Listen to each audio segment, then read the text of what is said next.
So after a long day at work, I get off, I go to the market, and then I'm standing in this long ass line.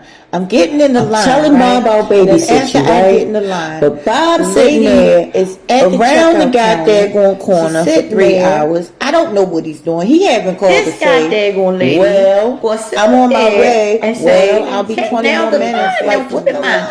Like, doggy, what is going on? Let me go to my car. And then the goddamn comb is missing. I'm trying to figure out. Ma'am, where's your car? She pointing across the goddamn parking lot. Doggy,